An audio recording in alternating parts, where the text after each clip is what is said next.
moro na periferia daqui de Brasília, né? Samambaia, Ceilândia. Ceilândia, o Gog tá lá. Isso, conhece? Parceiro, conheço do hip hop. Ah, massa. Eu acredito que a maioria das pessoas que estão na rua porque aconteceu algo lá atrás, né? Não foi propriamente a vontade dela. No meu caso, vim de uma família desestruturada, né? Filho de uma mãe que me teve com 16 anos de idade, que casou com um rapaz que tinha problema com o uso abusivo de cocaína. E eu cresci nesse ambiente desestruturado, com um padrasto usuário de droga, no qual eu presenciava por várias vezes ele utilizando droga. E aquilo era familiar, aquilo se tornou normal, né? A criança criada sem um pai biológico, com um pai agressivo, usuário de droga, então você já imagina como é que vai ser a trajetória dessa pessoa. No meu caso não foi tão diferente, né? Eu comecei a usar droga por conta de ver ele várias vezes usando droga, me oferecendo droga, e eu pequeno, não entendendo muito das coisas, acabei utilizando e gostando, né? E nesse ambiente familiar, como eu disse, muito desestruturado, extremamente desestruturado, eu não consegui lidar com o uso e com o abuso das drogas, né? E a família, a grande parte das famílias não sabem lidar com essa questão quando o ente querido está com um problema de uso abusivo. Eu não sou contra o uso de droga, mas o uso abusivo causa inúmeros prejuízos para o seio familiar. E a maioria das pessoas e das famílias não sabem lidar com isso. Foi que começou os conflitos, começou as brigas, até que eu fui parar em situação de rua. Para poder. Quantos anos você estava? Estava com 16, 17 anos de idade. E nessa trajetória das ruas, por vezes eu voltava a pedir ajuda para a família. A família, como eu disse, não tinha tanta estrutura para poder ajudar, acabei sendo internado. Fui internado numa comunidade terapêutica, que também é um tabu no seio familiar, achando que a solução é sempre internação. Parece que a família só tem essa resposta. E minha família não é diferente. Eu fiquei internado durante 3, 4 anos. Fiquei internado nessa comunidade terapêutica no interior de São Paulo. E como é que foi a experiência? Foi uma experiência nova, foi uma experiência muito nova, por conta que é uma comunidade que utilizava a religião como cura da dependência química. Quando eu estava na comunidade, até então eu estava curado, mas os processos de inclusão não foram abertos, né? Quando eu saí da comunidade, eu não tinha estrutura para poder manter a vida sem as drogas, sem a comunidade, né? Não criei habilidades sociais para tal e tive uma recaída muito, muito severa. Nessa recaída eu fui preso por conta de inúmeros assaltos que eu cometi nessa cidade. Fui preso, fiquei um bom tempo preso. Nisso que eu saí, eu também não tinha estrutura para poder manter a minha condição de egresso. Voltei às ruas, voltei às drogas. E nessa trajetória das ruas, lutando por inclusão, possibilidade de emprego, moradia, eu conheci pessoas que me ajudaram, né? Resumindo bastante, eu fui parar em São Paulo, na Cracolândia, um tempo que eu fiquei em situação de rua. Na Cracolândia eu conheci pessoas que me ajudaram a ser acolhido, num centro de acolhimento. E bem resumindo, porque nessa trajetória foram várias internações, né, para poder tirar a droga de mim. Mas eu comecei a compreender, né, tirava a droga e colocava o quê? Né, tem uma frase de Nietzsche bacana, né? Odeio o que me tira da solidão sem me dar a verdadeira companhia. Eu precisava de algo mais. Não é somente tirar a droga da pessoa, mas colocar alguns valores, colocar condições para que essa pessoa possa viver sem a droga. E eu aprendi muito nesse equipamento, sabe? Aprendi muito nesse equipamento, no qual eu conheci a minha esposa hoje, né? Que me ajudou e me ajuda Um educador social que eu me simpatizei muito, que inclusive é meu amigo pessoal hoje, ele me tirou um pouquinho da zona de conforto, na qual eu inconscientemente estava. Me fez procurar possibilidades para construir de novo a minha autonomia. Tirar a documentação, elaborar currículo, fazer cursos profissionalizantes, porque até então, tanto tempo na rua, você acaba ficando, entre aspas, desqualificado para essa sociedade que vai continuar sendo machista, excludente, preconceituosa. E processos de inclusão têm o papo da adequação. Por isso que muitas pessoas, e lógico que é muito legítimo, não querem se adequar a essa sociedade suja e nojenta. Eu criei esse caminho de falei, tá bom, eu quero me adequar porque foram muitos anos na rua, foram muitos anos usando droga, falei, tá bom, vou me adequar. E comecei a fazer cursos, tirei meus documentos, comecei a trabalhar na feira para poder ter um dinheiro, porque como egresso, negro, população em situação de rua, vou arrumar emprego aonde? E ali eu comecei a fazer um fundinho para poder comprar minhas roupas, para poder comprar as coisas que eu precisava.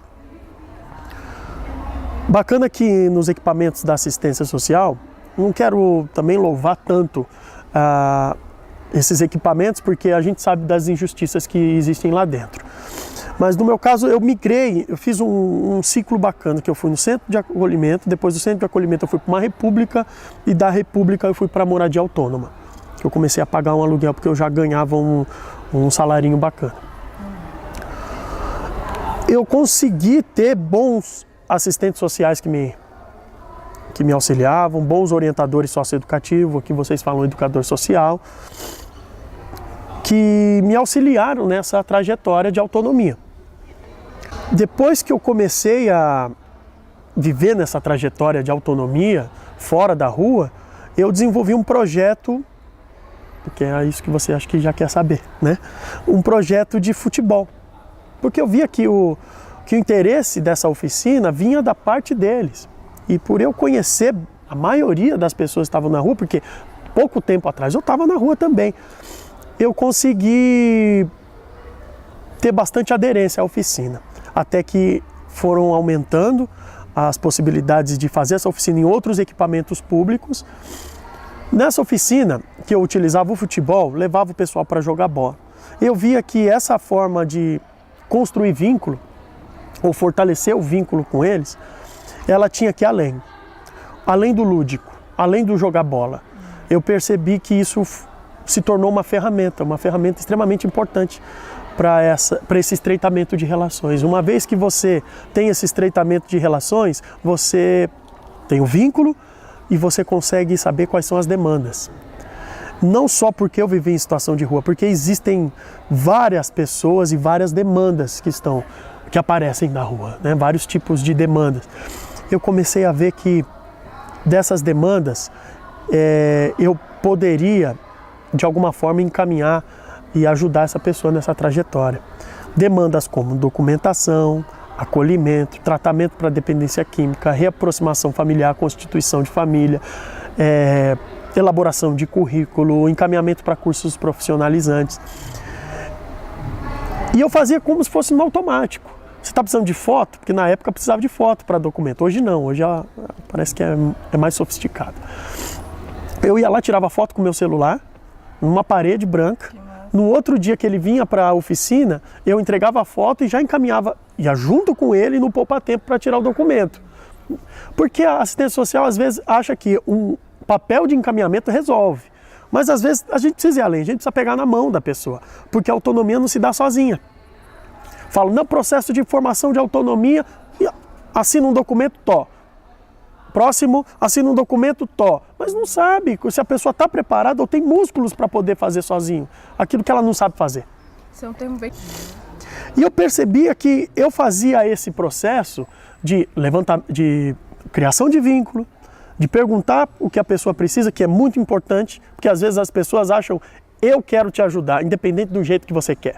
Você tem que perguntar, porque é ele, parte dele a mudança. Se ele quiser a mudança, seja ela qual for, parte dele. Eu fazia no automático. Aí teve um pesquisador chamado Igor Alves, da Federal da Bahia, que queria pesquisar uso controlado de crack, por mais que assuste, existe. Eu, tá bom, acompanhe a oficina que você vai conhecer alguns atores aí que fazem uso controlado de crack. Consegue usar o crack e ter autonomia, consegue usar o crack e tomar um banho, consegue usar o crack e dormir no equipamento público, consegue usar o crack e consegue conversar com a sua família. Nossa, mas é o controlado por conta da oficina ou é por conta da pessoa? Dos dois, dos dois. A oficina ajudava a pessoa naquele momento da oficina se cuidar, naquele momento da oficina poder tomar um banho depois que jogou uma bola, que estimulava o autocuidado, né? Nessa de estímulo de autocuidado, nós trabalhávamos com a redução de danos também. Não exigindo que a pessoa que está na rua ou está usando droga tivesse que parar para poder frequentar a oficina. Ele começou a observar isso durante muitos meses e percebeu que eu fazia uma metodologia. Cara, você faz as mesmas coisas todo dia. Você já procurou sistematizar isso? Eu falei, eu nunca prestei atenção, faço no automático. Foi aí que surgiu a pedagogia do comprometimento, que nesses passos que eu utilizava na oficina, essa metodologia dava muito certo, porque até 2016, começo de 2017, foram 2.700 pessoas atendidas. E dessas pessoas atendidas, inúmeros casos de pessoas que voltaram para sua casa, constituíram família, arrumaram emprego, foram para o acolhimento, pararam de usar droga, reduziram o uso de droga. Alguns continuam na rua, porque a vontade das pessoas tem que deixar claro, processos de autonomia não quer dizer processos de inclusão no mercado de trabalho. Então, assim, você tem um projeto que tira as pessoas da rua. Eu falei, não, eu tenho um projeto que auxilia a Pop Rua naquilo que ela acha que precisa, né? Tem muito disso, a autonomia é isso, é a vontade deles, não a sua. E até que eu escrevi um livro com esse título, Pedagogia do Comprometimento, onde eu auxilio a própria assistência social a entender que os processos, que a autonomia é um processo penoso, é um processo difícil e que exige comprometimento de quem trabalha com isso. Por isso, pedagogia do comprometimento. Comprometimento. E é legal no sentido de comprometimento da pessoa, demandante, mas também do profissional, né? Então, você aborda. Muito mais do profissional. Muito mais do profissional, porque ele tem que lidar com frustração. Porque às vezes as pessoas não respondem, porque pessoas são complexas, como eu e você somos complexos. Tem que entender o processo, tem que entender o tempo, entender quais são as demandas, a dificuldade, a capacidade da pessoa lidar com isso, porque estar na rua foi um processo que levou ela para lá. E para ela sair também tem que ser um processo. E é muito penoso. Porque para ele chegar na rua é muito fácil, mas para ele sair, ele tem inúmeras dificuldades, inúmeras barreiras. E você, como mediador, você vai lutar com ele junto. Nossa, então você reflete bem no rolê da galera, né, que trabalha com a temática, né, das dificuldades e a importância desse comprometimento, assim, né? Mas aí você conversa com profissionais, assim, para entender? Eu faço formação com alguns profissionais da assistência social de São Paulo e de outras prefeituras, para poder não só partilhar a minha trajetória, mas poder entender a trajetória de cada um, que é diferente, né? Tem muitas pessoas que saem da rua, acham que pelo caminho que ele saiu, outras pessoas podem sair também. E não é assim. Porque pelo caminho que ele saiu, as outras pessoas às vezes não podem conseguir, porque foram outros caminhos que levaram ela à rua, né? Eu tenho um projeto que chama Caminhos da Inclusão. Eu vou nos centros de acolhimento e bato papo com eles sobre família, drogas, recaída e inclusão social. É muita coisa que eu ouço. É muita coisa que eu ouço e meu referencial teórico são eles. Eu estou escrevendo um livro com essa temática, que o referencial teórico é eles. Que, por mais que eu ache que na minha trajetória foi interessante pensar muito nas questões de recaída, para alguns não. Para alguns é família. Que às vezes as questões emocionais que envolvem família, traição, agressão, está muito latente na vida deles hoje. Então precisa resolver essas questões do passado para poder viver o presente. Isso vem deles. Preciso resolver isso, porque eu uso droga, Adriano, por conta que minha mulher me traiu, eu não consigo aceitar isso. Então olha, a pessoa, por que ela está no uso abusivo de droga? Não é porque ela está na rua? Tem uma questão emocional envolvida, então precisa resolver, ou precisa saber lidar com isso. Né? Às vezes não vai resolver, a pessoa traiu e está com o outro agora, tanto homem como mulher. Então são questões extremamente interessantes que vêm deles. Se o profissional às vezes parar para ouvir o que vem deles, né? Parar de taxar que é isso que você tem que fazer, começar a ouvir mais a pop rua, quem sabe os caminhos da pop rua se tornam menos difíceis. Lógico, tem pessoas que levantam a bandeira, movimentos que legitimam a pessoa a ficar na rua, eu acho muito cada um tem sua luta, mas os processos que eu luto, os caminhos que eu luto é o caminho da inclusão, seja ela qual for. Seja pelo caminho do trabalho, seja pelo caminho da inclusão na família, seja o caminho da autonomia, da pessoa continuar na rua e ainda lutar pelos direitos de moradia, porque nem todos têm a bandeira da moradia, tem pessoas que não estão tranquilos na sua calçada, estão tranquilos na sua barraca, fazendo sua comida, falando, eu não vou para o equipamento público, porque lá eu tenho horário para levantar, eu tenho horário para fazer as coisas, eu não quero liberdade. Eu morro de inveja dessas pessoas, porque eu tenho um monte de boleto para pagar, um monte de coisa para pagar, e a pessoa está vivendo essa vida e não deixa de ser um cidadão, não deixa de pagar imposto, porque quando ele compra um fósforo, quando ele compra um cigarro, quando ele compra alguma coisa, ele está pagando imposto também, ele não deixa de ser cidadão.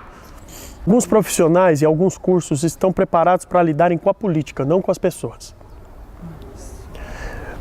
Uma vez que o curso tiver voltado para poder entender mais as pessoas, eu acho que o profissional vai ser mais qualificado. É impressionante, não são todos, a dificuldade que eles têm, muitos profissionais têm, para ouvir as pessoas. E entender que qualquer tipo de mudança parte das pessoas e não deles. Porque se for partir das pessoas, dos outros, isso não é inclusão. Isso é autoritarismo. Que você tem que sair da rua, que você tem que trabalhar, que tem nada. É a pessoa que tem que buscar essa mudança, e seja ela qual for.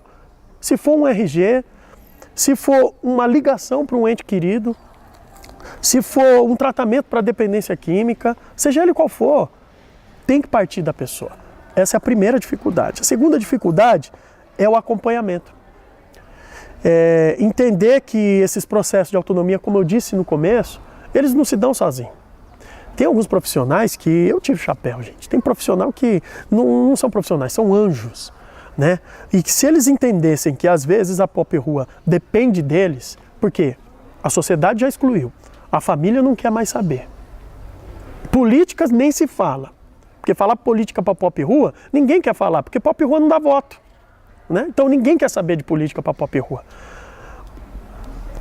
Mas esses profissionais são únicos. Se eles imaginarem que eles podem ser a esperança das pessoas que estão na rua, estão ali clamando por ajuda, eu acho que a prática profissional deles vai mudar.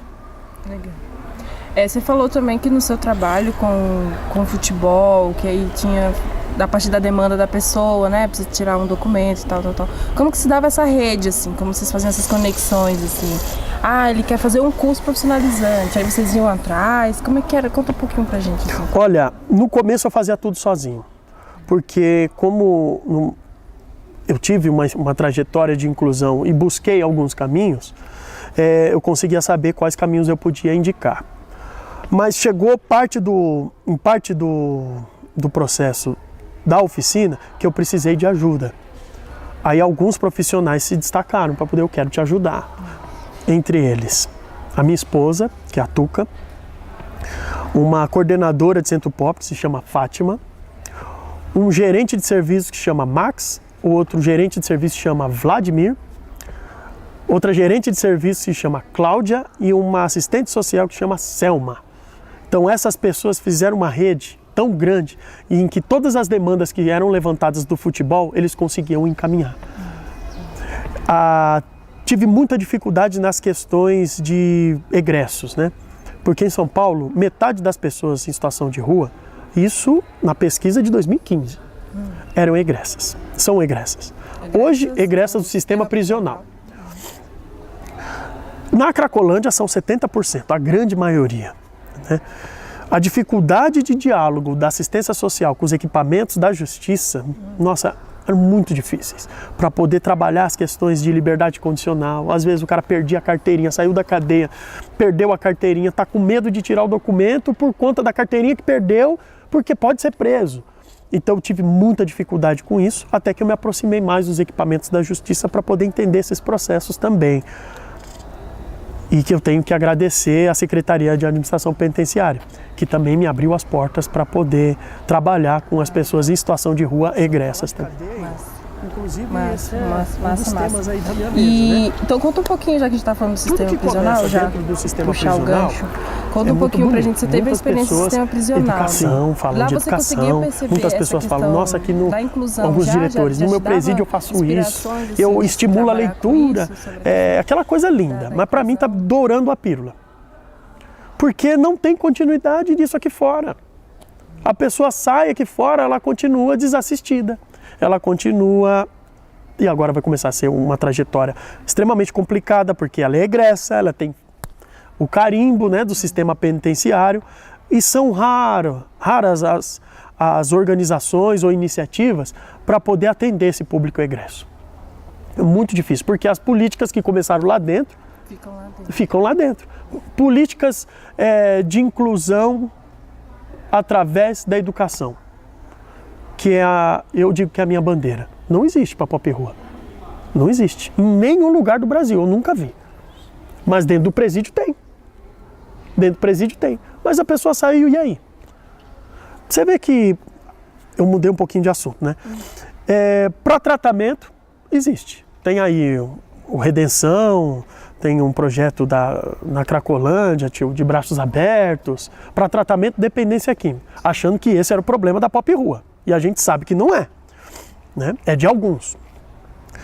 Iniciativas para tirar documento, iniciativas para voltar para a família, tem a reaproximação familiar, que tem uma verba do governo para poder fazer com que essa família volte para da onde veio, que está mais para higienismo do que para ajuda, porque tá onde você quer ir, vai para lá, porque aqui você está sujando o meu espaço. É mais assim, porque não se pensa numa volta qualificada, porque se ele saiu de lá, por que ele vai fazer lá? Às vezes a família não é fator de proteção, é fator de risco. Às vezes a família é pior do que o cara. Então tem que ver como se dá esses processos. E o que eu estou querendo dizer? Que existem iniciativas para tudo isso, para acolhimento, para alimentação. No caso de São Paulo, não falta comida para Pop Rua. Existem inúmeros núcleos de serviços que oferecem gratuitamente comida. Mas agora, incentivo para voltar a estudar, não tem. Porque a gente sabe que a escola, que a educação, ela é transformadora. No meu caso, se não fosse educação, eu não conseguiria galgar algumas posições sociais para eu poder não voltar mais para a rua. Não tem iniciativa de educação. E tá aí gravado para vocês verem e para outras pessoas verem também que a Pop Rua precisa voltar a estudar. Porque grande parte da população em situação de rua não tem o fundamental completo. Não tem, sem contar o ensino médio. Grande parte não tem e precisa de pessoas com coragem para poder trabalhar essa política. Massa esse gancho, né, da educação e dos serviços, assim, até dos incentivos dentro do sistema prisional quando a pessoa sai, né, que é onde cria o conflito, assim mesmo, de continuidade. Legal. A gente sabe também que você tem um trabalho bem bacana com redução de danos, né, com práticas alternativas, né? Fala um pouquinho pra gente, assim, como que se deu que você lá vem ela. Site. Você tem alguma coisa com isso? Descendência? Tenho. Por quê? Eu pareço? Parece. Olha só. Nesse cuidado, eu fiz especialização na Unifesp em dependência química, né? Então, trabalho com diversas terapêuticas, como a terapia cognitivo-comportamental, a psicanálise, a internação. Alguns precisam de abstinência, alguns demandam isso. A questão da religiosidade tem um papel fundamental no tratamento da dependência química. Tem. Fundamental, inclusive tem vários referenciais teóricos. Eu digo religiosidade, não estou falando religião. Seja ela qual for. Seja ela qual for. Porque às vezes a pessoa ela vem de uma raiz de religiões afro, e vão colocar a pessoa numa igreja evangélica. Vai dar conflito. Então eu tenho que respeitar a religiosidade dessa pessoa. E às vezes eu respeitando isso, é fundamental para ela se encontrar com os seus santos, seus guias, seus orixás, para ela poder ficar bem com ela mesma. Isso também para o evangélico, eu tenho que respeitar. Então a religiosidade ela é latente na população em situação de rua, você vê que eles clamam por Deus, eles gostam de Deus, você fala mal de Deus perto de um pop-rua para você ver. Então trabalhar com essas questões da religiosidade, como eu disse, essas várias terapêuticas, eu consegui obter êxito, mas tem algumas pessoas que não respondiam aos tratamentos convencionais, sem contar o CAPS-AD, a UBS, que tem um papel fundamental no tratamento. E o que eu descobri? A questão das medicinas da floresta. Ayahuasca, sananga, rapé, cambô. Por eu também, já por ter uma descendência indígena, eu gostar de cultuar e consagrar essas medicinas. Eu vi que muitos amigos que consagravam, Adriano, você já experimentou dar isso para as pessoas em situação de rua? Aí me acendeu a luz, eu falei, caramba, cara, pode ser. Eu comecei a experimentar isso. Algumas pessoas que não respondiam aos tratamentos convencionais, comecei a oferecer para eles essas medicinas. Alguns não gostaram por conta que como eu tenho uma linha mais xamânica e tribal, não gostavam por conta do conflito, né? Aí eu comecei a fazer mais uma escuta mais qualificada, fazer uma anamnese mais específica para que as pessoas pudessem entender essa proposta, e das pessoas que entendiam essa proposta, tive inúmeros resultados. E coloquei essa possibilidade no meu cardápio de opções, né? E fundei um instituto chamado Nhanderu. Nesse instituto a gente atende as pessoas em situação de rua que querem parar com o uso da cocaína, o uso abusivo da cocaína, deixar bem claro, porque eu não sou contra o uso de drogas. O problema é o abuso de drogas e as consequências que elas trazem. Algumas pessoas do nosso instituto deixaram de usar cocaína por conta do rapé indígena. Que massa. Conta pra gente um caso, assim, uma situação. Uma experiência que marcou. Eu não posso citar o nome da pessoa, vou falar um nome fictício. Sim. Um amigo de rua, chamado Marcelo, ele estava com um problema de uso abusivo da cocaína, e a gente sabe que a cocaína, absorvida pela mucosa nasal... Faz um aviso disso aí. Não precisa. Não, isso é massa. É absorvida pela mucosa nasal, e o rapé indígena, ele é absorvido pela mucosa nasal.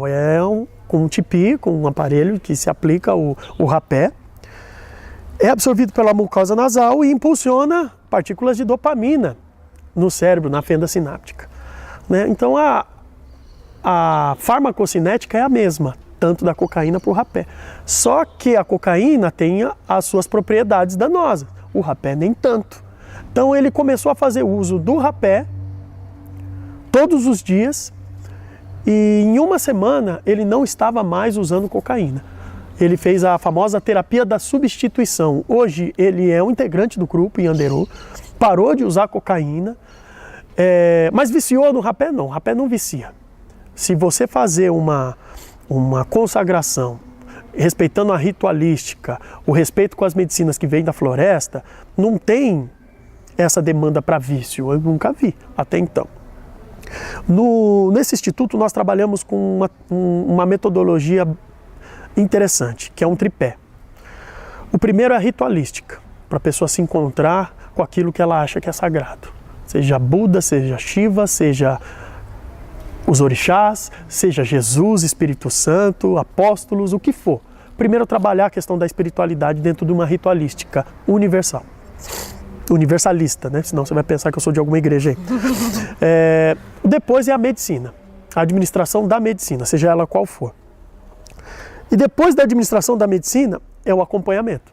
Porque não adianta a pessoa participar de um ritual com a medicina sagrada e ela voltar para sua casa do mesmo jeito.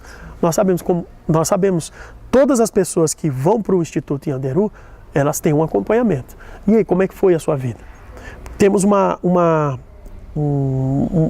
espécie de bandeira, que é cuidar de si mesmo e fazer de tudo para deixar o mundo melhor do que você encontrou. Que legal. E nesse acompanhamento a gente frisa isso. Você cuidou de você, como é que estão os seus documentos, como é que está a sua vida dentro do centro de acolhimento, você está na rua ainda, você está precisando de roupa. Então a gente acompanhar as pessoas que são assistidas dentro desse instituto. Quantas pessoas trabalham no instituto? São voluntários, né? São voluntários. Tem parceria com a universidade? Não tem parceria com nenhuma universidade, não tem não. Estamos faz 6 meses, com uns 20 associados que entenderam a proposta do Instituto, que é um ponto de luz que trabalha essa questão social em primeiro lugar e depois o autocuidado, né? Porque não adianta cuidar dos outros e não cuidar de si mesmo. Diferente de alguns pontos de luz, porque as medicinas da floresta estão muito elitizadas. Só o pessoal, classe média, vão para ver mandala, se conectar com o universo, falar com ET e lá vai. E esquece das pessoas. Esquece de cuidar do mundo, esquece de cuidar das pessoas que precisam de cuidado. Querem cuidar de si mesmos, inflar o ego e daí vai. Só que nós tivemos um chamado, justamente por conta da nossa vida com o Pop Rua, para poder cuidar dos meninos de rua também, das pessoas que precisam e não respondem aos tratamentos convencionais. E como eu não posso citar o nome das pessoas, tem muitas pessoas dentro do Instituto que foram cuidadas pelo próprio Instituto, estão cuidando uns dos outros. Ah, que legal, legal, muito massa. Com ervas, plantas que ajudam tanto na cura como na expansão da sua consciência. Nós trabalhamos com 4. 3 mais especificamente, que é o rapé, a sananga e a ayahuasca. Tem um cambô, mas o cambô ele está voltado somente para as tribos, para trabalhar dentro de uma tribo, porque só o índio tem autorização para fazer isso, ou quem é descendente direto, né? Porque é muito perigoso. Tem que saber trabalhar com elas, não são todas as pessoas que são voltadas para a medicina são para todos, mas nem todos são para a medicina. E é um tratamento alternativo, existem muitas pesquisas já de ayahuasca com trabalhos para amenizar as questões de depressão. Tem uma pesquisa recente da Unicamp que está trabalhando, se eu não me engano, é o Dr. Luiz Fernando Toffoli, trabalhando ayahuasca para tratamento de alcoolismo. Então, nós já sabemos, já antes das pesquisas, essas pesquisas vêm para validar aquilo que a gente já faz, né? A gente sabe disso. Mas a gente já sabe de inúmeros casos de pessoas que deixaram dependência química por conta da ayahuasca. Tem muitas pessoas que não respondiam aos tratamentos convencionais e que foi com auxílio de um profissional, com a escuta qualificada de um profissional, ver que a pessoa tem possibilidade de experimentar essa terapêutica. E aí, o que é medicina da floresta? As medicinas da floresta são várias, né? É o trabalho ancestral com... Você utiliza a lógica da redução de danos. Sim. Para isso, né? Sim, a redução de danos ela é fundamental se você quer ouvir as pessoas, né? Porque trabalhar com uma lógica de abstinência, ela nada mais é que às vezes excludente. Porque às vezes a pessoa ela quer continuar a usar droga ou às vezes ela não consegue parar de usar droga. Então a redução de danos ela atende à diversidade dessas pessoas de uma maneira mais completa. Ela é uma das possibilidades e eu digo mais, a redução de danos ela é uma política, ela é uma filosofia de vida, ela é uma metodologia e ela é uma postura profissional. Ela é uma postura profissional. Interessante porque ela dialoga com outras terapêuticas. No caso da abstinência, não. Se a pessoa está usando crack e for usar maconha, que a gente sabe que é muito menos danoso, para abstinência não serve. Então você fica restrito com as mãos amarradas. A redução de danos, ela dialoga com a abstinência também, porque tem pessoas que têm que parar com tudo, senão morrem. Boa. Então eu trabalho com essa postura, sabe, entendendo as demandas. Eu sou uma pessoa que eu não posso usar cocaína, de jeito nenhum, nem de sexta-feira. Morro de inveja das pessoas que conseguem ficar de boas na sexta-feira, sabe, tomar uma cerveja, cheirar, e a maioria das pessoas, e isso é pesquisa, a maioria das pessoas que usam droga não tem problema com elas. Eu tenho que entender. As políticas de abstinência não entendem isso. As políticas de redução de danos e os profissionais que têm essa postura entendem isso. Que a maioria das pessoas que usam droga não tem problema com elas. Entra muito na questão do que é droga, né? Do conceito de uso de drogas, né? Eu acho que entra bem nessa discussão. Consegue pensar melhor, né? Porque às vezes critica a maconha que o cara fuma, mas está lá na sua casa com o Rivotril na gaveta. E que inclusive o Rivotril mata mais que a maconha, né? Na Europa, o paracetamol matou mais que a cocaína. E tá aí, não proibiram o paracetamol. Não colocaram paracetamol lá com a faixinha, né? Paracetamol mata nada, dá lucro para a indústria farmacêutica, como que eu vou fazer isso? Total, né? Porque aí entra também o rolê de classe, de raça, né? De estigmatização da pessoa, né? Que tudo isso também contribui. Acho que a gente vai indo pro fim, né? Não, tem um rolê da Neide, que a Neide faleceu. Naquela parte que a gente falou das pessoas, eu pulei a Neide. Da importância da Neide, assim, na sua vida, se você puder contar um pouquinho. Nossa, a Neide foi a melhor educadora social que eu já conheci. Uma parceira de luta, uma parceira de briga para poder fomentar políticas mais humanas para a pop rua em São Paulo, sabe? Ela é uma mulher que não só brigava, mas ela fazia. Ela é uma educadora social que trabalhava nos equipamentos públicos, com essa bandeira de legitimar as mulheres, que as mulheres às vezes elas estão caladas, às vezes não tem ninguém que luta por elas. A Neide, ela levantava essa bandeira, sabe? É uma brigadora com conhecimento, uma brigadora que conseguiu se incluir, uma brigadora que conseguia conversar, dialogar com diversas secretarias em prol da população em situação de rua. Eu nunca vi a Neide pedir nada para ela. Vivia na pindaíba, lógico, né? Vivia precisando das coisas, porque pobre, você sabe, né? Pobre como é que é, a gente precisa sempre estar buscando se abrigar em algum lugar, ou pagar um aluguel, ou um boleto.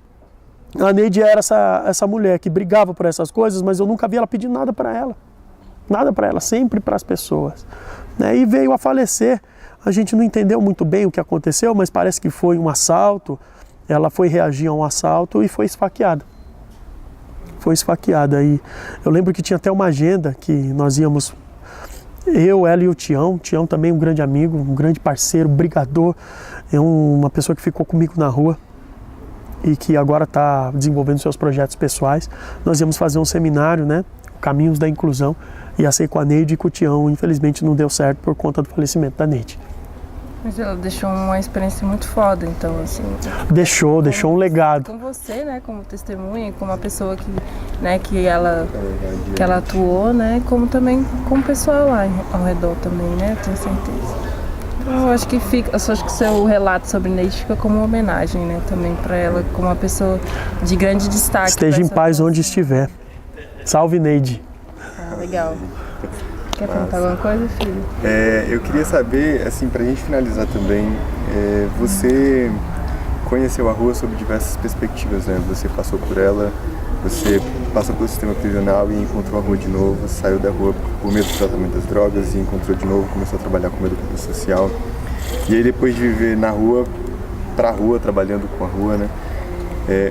Como que você vê a rua hoje? O que significaria a rua pra você? Se você pudesse, não sei, traduzir ela em algum conceito, alguma imagem, alguma coisa assim. Cara, porque a rua muda, a rua é dinâmica, a rua é viva.